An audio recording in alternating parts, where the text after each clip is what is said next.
Hello guys, ఐపీఎల్లో match number 12 Mumbai versus KKR. Mass comeback అని చెప్పాలి.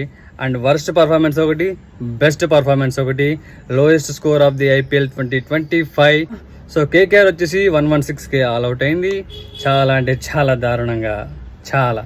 సో ముంబై మాత్రం చాలా మాస్ కంబ్యాక్ ఇచ్చిందని చెప్పాలి. ఫస్ట్ 2 మ్యాచెస్ ఓడిపోయింది. కాన్ఫిడెన్స్లో అయినా కూడా కొత్త బౌలర్స్ని, యంగ్స్టర్స్ని పెట్టుకుని బూమ్రా లేకున్నా ఈ మ్యాచ్ చాలా కాన్ఫిడెంట్గా పోరాడి బౌలింగ్ వేసి ఫస్ట్ కోల్కతాని 116కి ఆల్అవుట్ చేయడం అనేది ఇక్కడ గమనించాల్సిన ఒక విషయం.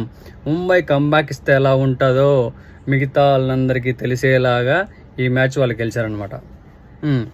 ఇవన్నీ పక్కన పెడితే ఈ మ్యాచ్లో హైలైట్స్ ఏంటంటే అశ్విన్ కుమార్ చాలా అద్భుతమైన బౌలింగ్ వేశాడు. 4 వికెట్లు 4 ఓవర్లలో 24 రన్స్ ఇచ్చాడు.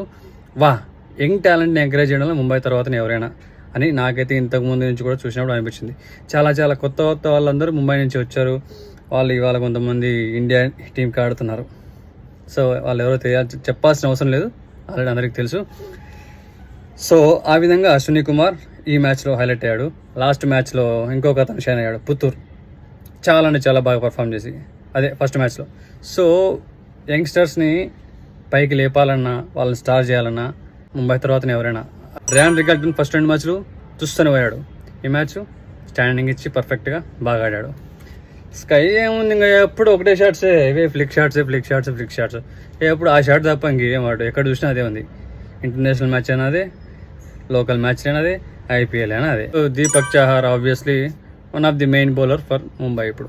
సో బుమ్రా లేని లోటు అయితే ఇప్పుడైతే కనపడట్లేదు. మరి ఫ్యూచర్లో ఇంకా చాలా మ్యాచెస్ ఉన్నాయి, అప్పుడు చూడాలి ఇది ఎంతవరకు లాక్కొస్తారో ఏంటనేది.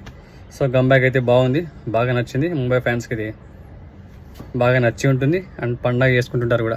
Guys, stay tune, see you in the next video. Love you all.